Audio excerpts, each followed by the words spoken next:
रहीम अस्सलाम वालेकुम dear student आज की इस वीडियो में हम 7th क्लास की मैथ एक्सरसाइज 6.2 क्वेश्चन 3 से स्टार्ट करेंगे। तो क्वेश्चन 3 हमारे पास, if 5 persons can consume the food provisions in 8 days. अगर 5 पर्सन हैं फूड कंज्यूम कर रहे हैं 8 दिनों में, तो कितने पर्सन होंगे वही खाना होगा अगर 4 पर्सन इस्तेमाल करेंगे। मीन्स आप खुद सोचें, अगर एक खाने की मकदार है मीन्स 10 किलोग्राम फूड है, ठीक है। खाना कितना है 10 किलोग्राम है, उसका समझो 10 किलो का खाना है, वो आपके घर में 8 दिनों तक चलता है, ठीक है। अब बताएं कि अगर वही खाना 4 दिनों तक चल रहा है तो बंदे बढ़ेंगे या घटेंगे। देखिए खाना जल्दी ख़त्म हो रहा है तो इट मीन्स पर्सन ज़्यादा है ना, आपके घर में कोई गेस्ट आ गए जिसकी वजह से आपका खाना जल्दी ख़त्म हो गया, आपका राशन जल्दी ख़त्म हो गया है। तो ये थोड़ी सी बातें क्या आपने रियल लाइफ से इमेजिन करनी होती हैं कि अगर देखिए 5 पर्सन ने खाना 8 डेज़ इस्तेमाल किया, वही खाना है 4 दिनों में ख़त्म हो गया, तो इट मीन्स पर्सन ज़्यादा हो गए। तो अब क्या करना है हमने यहाँ पे, पहले तो हमने लिख लेना है कि जो जो रिक्वायर होता है, मतलब जिन बातों का जिक्र होता है हमारे क्वेश्चन में, हमारे पास यहाँ पे किस बातों का जिक्र है, एक पर्सन का जिक्र है, फूड तो सेम है तो हम फूड नहीं लिखेंगे, और दूसरा क्या है डेज़, ठीक है। अब हमने क्या करना है, पर्सन कितने थे, पहली लाइन में हमारे पास पर्सन थे 5, और 5 पर्सन ने कितने दिनों तक खाना इस्तेमाल किया, 8 दिनों तक।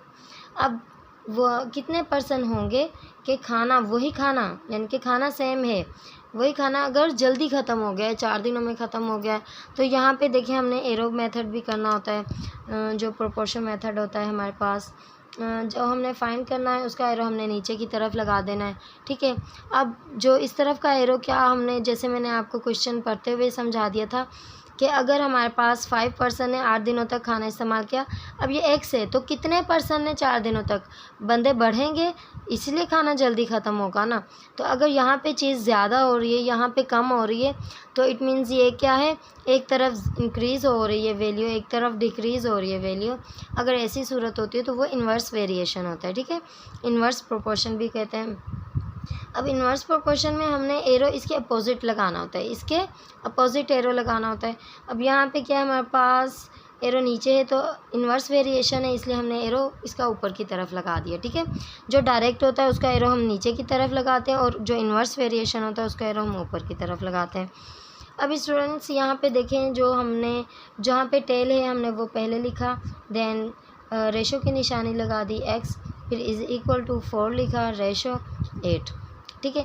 अब हमने पढ़ा है product of means and product of extreme, जो दोनों अंदर वाली वैल्यू हमने पहले उनका प्रोडक्ट फाइंड करना है और फिर प्रोडक्ट ऑफ एक्सट्रीम। तो हमने पहले इन दोनों वैल्यू को लिखना है, x multiply by 4 is equal to 5 multiply by 8, ठीक है। अब हमने क्या करना है, हमने करना है यहाँ पे x हमें चाहिए, यानी कि पर्सन कितने हमने वो फाइंड करने थे, हमने लेट कर लिया था x के इक्वल। तो x इक्वल टू हमने 5 8 दो मल्टीप्लाई किया तो 40 आ गया। देन हमारे पास ये 4 है, इसके साथ मल्टीप्लाई हो रहा है, इसको हम दूसरी तरफ ले जाएंगे तो वो डिवाइड में तब्दील हो जाएगा। अब हम इसको कैंसिल आउट करेंगे, 4 1 दा 4 4 10 दा 40। तो डिनोमिनेटर में यहाँ पे इस 1 की कोई वैल्यू नहीं होती, समझो कोई भी नंबर लिखा होता है 4 6 7, इनके नीचे 1 होता है, ठीक है। तो अब इस हिसाब से हमारे पास ये क्या है, हमारे पास खाली 10 है। 10 के साथ हम क्या लिखेंगे स्टूडेंट्स, कुछ तो लिखना पड़ेगा ना, क्या लिखना पड़ेगा, कोई परेशानी की बात नहीं। यहाँ पे पर्सन हमने फाइंड किया है, तो यानी कि जिसके नीचे एक्स है तो हमने जो ऊपर लिखा था क्या था, पर्सन था, यहाँ पे हम पर्सन लिख देते हैं, ठीक है। तो आपने इसके सिंबल की वजह से बिल्कुल भी परेशानी नहीं होनी, जो भी यूनिट होगा हम लगा देंगे। अब इस स्टूडेंट्स ये था प्रोपोर्शन मेथड। अब यूनिटरी मेथड क्या होता है, यूनिटरी मेथड मैंने आपको क्वेश्चन 1 और 2 में समझाया था, उसमें भी हमने यही करना होता है। हमने जस्ट पहले क्या करना होता है, अगर क्या है, इफ़ 5 पर्सन, ठीक है, if 5 person can consume the food, ठीक है, can consume the food in 8 days, ठीक है। आगे आप खुद लिख लेना, इन 8 डेज़। तो अगर 5 बंदों ने 8 दिनों में खाना इस्तेमाल किया है तो हम क्या करेंगे, तो 5 को पहले हम 8 से मल्टीप्लाई करवाएंगे, ठीक है। आप यहाँ से अगर आपको ये मेथड समझ आ गया ना तो ये भी खुद ही आ जाएगा। तो आपने पहले ये हल कर लेना है, ये मुझे ज़्यादा ईजी लगता है मेथड, ठीक है। इसमें क्या है कि गलती के चांस नहीं होते। जो प्रोपोर्शन मेथड है ये आगे चल के आपके पास 8 क्लास में भी इसकी बहुत सारे वर्ड स्टेटमेंट हैं जो आपने सॉल्व करनी है। तो इसलिए आप अपने इस प्रोपोर्शन मेथड को अच्छे से दिमाग में बिठा लें। इस मेथड से आप सवाल हल करेंगे तो आपका कभी भी कोई जवाब गलत नहीं होगा, ठीक है। बस आपने जो एरो मेथड है इस पे ध्यान देना है, आपने रियल लाइफ से इमेजिन कर लेना है और एरो लगा देने, जस्ट बाकी सवाल खुद का खुद हल होता जाएगा, ठीक है। हमने क्या करना है, 5 को मल्टीप्लाई कर देना है 8 से, तो हमारे पास क्या आ गया 40। देन हमने क्या फाइंड करना था, परसेंट फाइंड करना था। तो then x is equal to 40 upon जो हमारे पास यहाँ पे था क्या था 4 था, तो हमने 4 लिखा, 4 1 दा 4, 4 10 दा 40, तो हमारे पास क्या आ गया 10% आ गया, ठीक है। तो स्टूडेंट्स बाकी के सवालों में यूनिटरी मेथड आप खुद से सॉल्व करना, क्योंकि ये तो जस्ट हमने स्टेटमेंट लिखनी होती है। अगर आपको ये आ जाएगा तो यहीं से देख के आप कर लेना कि पहले हमने क्या किया है, 5 को 8 से मल्टीप्लाई किया है। तो आपने फर्स्ट लाइन लिख के, जो हमारी पहली लाइन है कि 5% कैन कंज्यूम द फूड, तो आपने ये पहली लाइन लिख के और आपने कर देना है जो यहाँ पे हमने, अगर हमने 5 को 8 से मल्टीप्लाई किया है तो आपने 5 को 8 से मल्टीप्लाई कर देना है। अगर हमने नहीं किया, डिवाइड किया है, तो आपने पहले डिवाइड कर देना है, बाद में मल्टीप्लाई कर देना है। सिंपल मेथड, ठीक है। तो आगे बढ़ते हैं, क्वेश्चन 4 को सॉल्व करते हैं। तो स्टूडेंट्स क्वेश्चन 4 को भी सेम उसी मेथड से हमने सॉल्व करना है कि हमारे पास क्वेश्चन क्या है कि cost of 4 kilogram of mangoes is 300 rupees. 4 kilogram अगर मैंगो की कीमत है 300 रुपये, तो हमारे पास हमने कॉस्ट फाइंड करनी होगी अगर 10 किलोग्राम मैंगोज़ हैं। तो हमने पहले क्या कर देना है, कॉस्ट यानी कि प्राइस होता है, तो हमने लिख देना है प्राइस, ठीक है, और मैंगोज़, दो चीज़ों का जिक्र है, ठीक है। ये हमने हेडिंग डाल ली। अब इसके नीचे कितनी प्राइस है, अगर 300 रुपये कीमत है, ठीक है, और क्या है मैंगो कितने हैं, 4 किलोग्राम है, किलोग्राम, ठीक है। और यहाँ पे दूसरी लाइन में हमने फाइंड करना है कॉस्ट 10 किलोग्राम ऑफ मैंगो, तो किलोग्राम के नीचे किलोग्राम ही लिखेंगे, 10 किलोग्राम, ठीक है, दोनों सिंबल एक जैसे हों। अब कॉस्ट के नीचे कॉस्ट की दूसरी लाइन में जो बताए, क्या बताया, कॉस्ट फाइंड करनी है, तो हमने एक्स के इक्वल लेट कर लेना है, ठीक है। अब स्टूडेंट्स हमने क्या करना है, जो हमने फाइंड करना है उसका एरो नीचे की तरफ लगा दिया, इसको हम डायरेक्ट प्रोपोर्शन के इक्वल लेट करते हैं, ठीक है। अब यहाँ पे हमने जो एरो लगाना है इसका हमने क्या करना है, अगर 300 रुपये के 4 किलोग्राम मैंगो आते हैं, अब बताएं मैंगो ज़्यादा हो गए, ठीक है। अब मैंगो ज़्यादा हो गए तो पैसे भी तो ज़्यादा लगेंगे ना, रियल लाइफ से इमेजिन करें। अगर हकीकत में आप जाएं 4 किलोग्राम आपने आम ख़रीदें 300 रुपये के, अब आप 10 किलोग्राम आम ख़रीद रहे हैं तो वो कितने में होंगे, ज़ाहिर है ज़्यादा पैसे लगेंगे। मैंगो के बढ़ाने से पैसे भी बढ़ रहे हैं, तो इट मीन्स दोनों तरफ चीज़ें बढ़ रही हैं, तो ये डायरेक्ट प्रोपोर्शन है, तो हम एरो नीचे की तरफ लगाएंगे, ठीक है। अब हमने क्या करना है, आसान सा तरीका है, हमने जो टेल होती है वो पहले हमने लिखा 300 ratio x is equal to, ठीक है, जैसे भी लिख सकते हैं। और यहाँ पे हमारे पास क्या है 4 रेशो 10, ठीक है। अब हमने क्या करना है, product of means and product of extremes. Product of mean क्या है को हम आपस में मल्टीप्लाई करेंगे, x into 4 is equal to product of extreme का आपस में मल्टीप्लाई करेंगे 300 इंटू 10। तो हमने 300 को 10 से मल्टीप्लाई किया तो हमारे पास आ जाएगा 3000, इनके इस ज़ीरो को इसमें ऐड कर दिया, ठीक है। तो आप मल्टीप्लाई करके देख लेना 3000 ही आएगा, और यहाँ पे हमारे पास x ही बचेगा। अब देखिए स्टूडेंट्स 4 हमारे पास यहाँ पे मल्टीप्लाई हो रहा है, इसको हम दूसरी तरफ ले जाएंगे तो ये डिवाइड में तब्दील हो जाएगा। तो आपने क्या करना है, आपने आसान तरीके से यहाँ पे डिवाइड करके चेक कर लेना है, तो क्या कहते हैं आपको ज़्यादा आसानी होगी, ठीक है। तो अब ये ज़ीरो है, इसको तो हम यहाँ पे लिखेंगे, यहाँ नहीं लिखेंगे, ठीक है। हमारे पास क्या आ गया 750, ठीक है। और साथ में क्या है, जो प्राइस फाइंड करनी है, तो रुपीज़ था हमारे पास, तो हमने क्या लिख दिया, रुपीज़ को शॉर्ट फॉर्म में लिख दिया, 750 रुपीज़ के 10 किलोग्राम मैंगोज़ आएंगे। अब इस सवाल को यूनिटरी मेथड में आपने खुद से सॉल्व करना है। सेम आपने यही करना है कि आपने फर्स्ट लाइन लिख देनी है तो the cost of 4 kilogram mango is 300 rupees. So क्या करना है, हमने 300 को हमने 4 से मल्टीप्लाई नहीं करना, हमने 300 को 4 से पहले डिवाइड करना है, देन हमने इससे 10 से मल्टीप्लाई करना है, तो हमारा सेम ही जवाब आएगा। ठीक है, तो मैं आपको चलो फिर भी सॉल्व करके बता देती हूँ। तो पहली लाइन हमने लिख लेनी है, अगर 4 किलोग्राम्स मैंगोज़ की कीमत है कितनी, 300 रुपये। ठीक है, तो अब यहाँ पे क्या करना है, हमने 4 को 300 के साथ मल्टीप्लाई नहीं करना है, हमने डिवाइड करना है। तो हमने क्या किया, 300 लिखा, डिवाइडेड बाय 4 लिखा। तो हमारे पास अगर 4 किलो की कीमत 300 रुपये है और हम 1 किलो की कीमत फ़ाइंड करेंगे। ठीक है, हम 1 किलोग्राम मैंगो की कीमत पहले फ़ाइंड करेंगे। तो 1 किलोग्राम की कीमत फ़ाइंड करने के लिए हमें करना होगा 300 से डिवाइड करना होगा 4 को। तो जब हमने इसको डिवाइड किया तो क्या आया हमारे पास, 75 रुपीज़। 4 7 दा 28, 2 इसको दे दिए, 4 5 दा 20, हाँ हमारे पास आ गया 75 रुपीज़ आ गए। देन हमने 75 को क्या करना है, मल्टीप्लाई करना है इस 10 के साथ, जो यहाँ पे क्वेश्चन में था हमारे पास जो बच गया था, इन दोनों को हमने डिवाइड किया। अब इस 10 के साथ हमने मल्टीप्लाई कर दिया, तो हमारे पास क्या आ गया, यानी कि अगर 1 किलो की कीमत 75 रुपये है, तो 10 किलो की कीमत फ़ाइंड करने के लिए हम क्या करने होंगे, तो this is the price of 1 kilogram. ठीक है, now so find the price of कितने, 10 किलोग्राम की फ़ाइंड करने के लिए तो हमने 75 इंटू 10। ठीक है, तो अगर यहाँ पे लिख लेते हैं, अगर 1 किलो की कीमत 75 रुपीज़ है, तो 10 किलो की कीमत क्या होगी, तो 10 किलो की कीमत फ़ाइंड करने के लिए 75 को हमने 10 से मल्टीप्लाई करवा दिया, तो हमारे पास क्या आ गया, 750 रुपीज़ आ गया। ठीक है, आंसर हमारा सेम आना चाहिए। तो स्टूडेंट से इसमें थोड़ा ये कि कोई बच्चे कन्फ्यूजन में पढ़ सकते हैं, लेकिन ये मेथड अगर आपने अच्छे से कर लिया तो आपको कोई परेशानी नहीं होगी। ठीक है, तो आगे बढ़ते हैं, अपना क्वेश्चन नंबर 5 को सॉल्व करते हैं।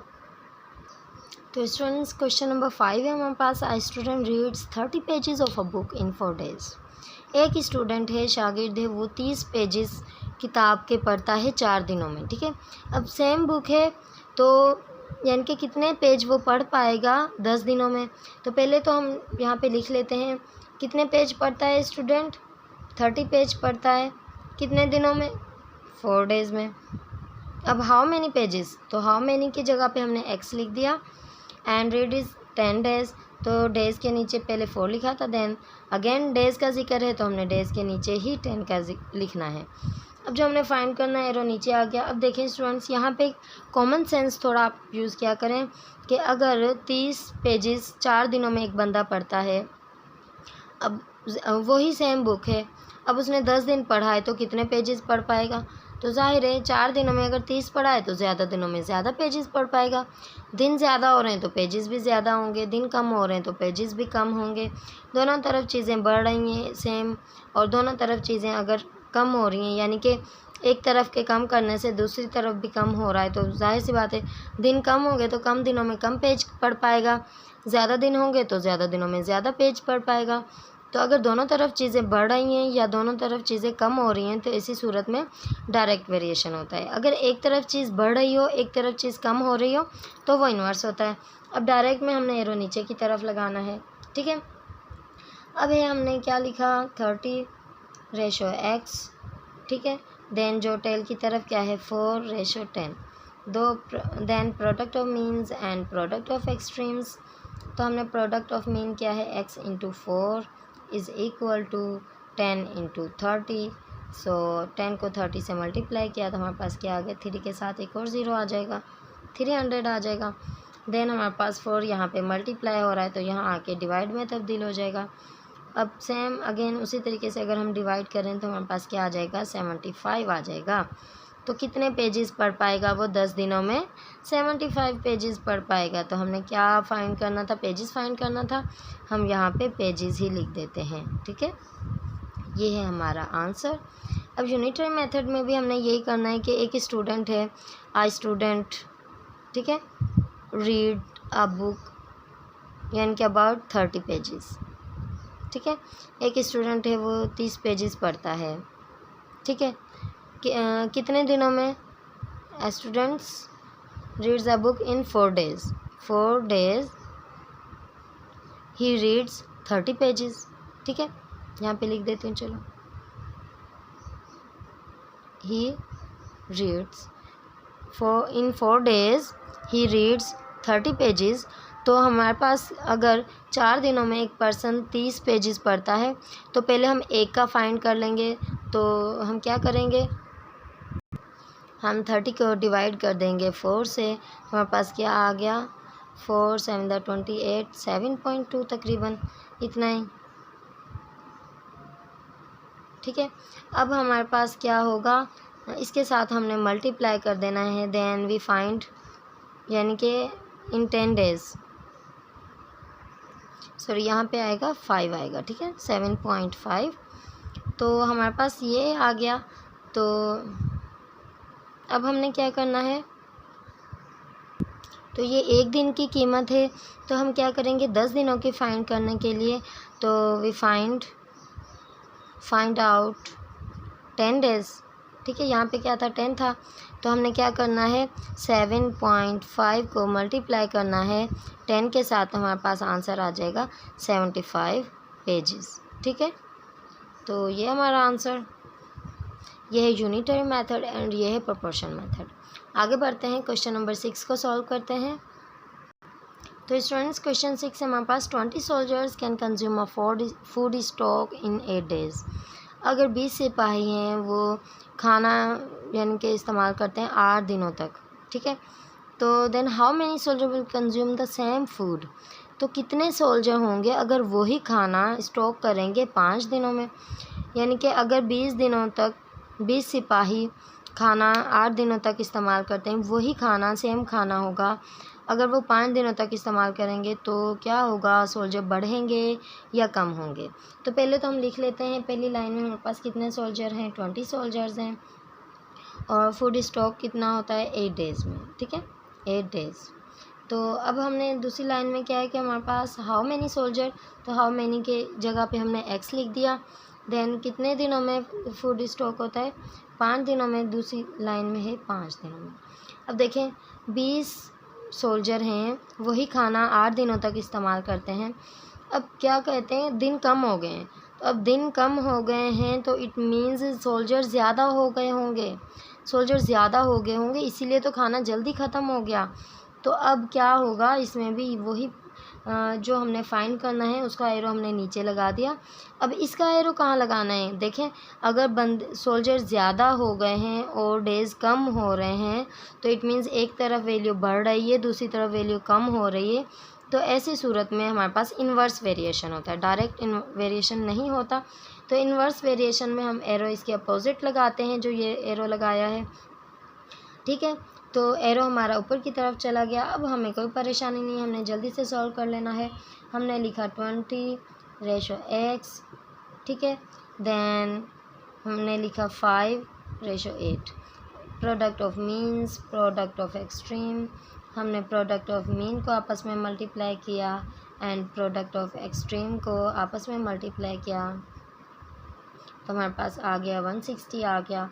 अब 5 यहाँ पे x के साथ मल्टीप्लाई हो रहा है तो यहाँ पे आके डिवाइड में तब्दील हो जाएगा। तो हमारे पास इसको अगर हम कैंसिल आउट करें तो 5 3 15। ठीक है, एक इसको दे दिया तो 5 2 10। तो हमारे पास क्या आ गया, 32 आ गया। तो ये 5 कट गया तो हमारे पास क्या आ गया, 32। तो जो हमारे पास आंसर है। अब 32 के साथ क्या लिखेंगे, सोल्जर लिखेंगे क्योंकि हमने सिपाहियों का फाइंड करना था। तो ये हमारे पास है 32 सोल्जर्स, आंसर आ गया। अब इसी को दूसरे मेथड में कैसे सॉल्व करेंगे, तो हमने पहले ही लाइन में लिखना है कि अगर 20 सिपाही हैं वो खाना 8 दिनों में खा रहे हैं तो हमने पहले एक दिन का फाइंड करना होगा। तो ये लाइन लिखने के बाद हमने करना है कि हमने 20 को 8 से मल्टीप्लाई करना है क्योंकि एक दिन का तो हम फाइंड नहीं कर सकते। इसमें कंडीशन चेंज है। देखें 20 सिपाही 8 दिनों तक खाना इस्तेमाल करते हैं तो यहाँ पे देखिए हमारे पास जो क्वेश्चन में भी हमने फाइंड किया था इन्वर्स वेरिएशन था। इन्वर्स वेरिएशन हो तो हम क्या करते हैं, पहले इन दोनों को मल्टीप्लाई करवाते हैं। हमने इन दोनों को मल्टीप्लाई करवाया तो क्या आया हमारे पास 28 आ गया हमारे पास 160। देन हमने 160 के साथ क्या करना है, जो हमारे पास 5 रिमेन था उसको हमने डिवाइड करवा देना है। तो हमारे पास क्या आ गया आंसर 32 आ गया, 32 सोल्जर। तो स्टूडेंट्स दोनों मेथड में हमारे पास सेम आंसर आना चाहिए, ठीक है। तो इसमें बस ये ध्यान रखना है कि पहले आपने इन दोनों को मल्टीप्लाई करवाना है, देन बाद में डिवाइड करवाना है, क्योंकि जो सवाल है हमारे पास की नौयत क्या है, इन्वर्स प्रोपोर्शन की नौयत है कि अगर 20 सिपाही हैं वो खाना खा रहे हैं तो 8 दिनों में, तो अगर खाना जल्दी ख़त्म हो रहा है तो सिपाही ज़्यादा होंगे, तो एक तरफ चीज़ कम हो रही है दूसरी तरफ बढ़ रही है, तो ये इन्वर्स प्रोपोर्शन है, ठीक है स्टूडेंट्स। तो ये था हमारा क्वेश्चन नंबर 6। तो बाकी के क्वेश्चन इंशाल्लाह ताला हम नेक्स्ट वीडियो में अपलोड करेंगे। तो फिर मिलेंगे अगली वीडियो में। अपना ढेर सारा ख्याल रखना, खुश रहना और हमें कमेंट करके ज़रूर बताना आपको हमारी वीडियो कैसी लगी, ठीक है जी। फिर मिलेंगे अगली वीडियो में। अपना बहुत सारा ख्याल रखना। अल्लाह हाफिज़।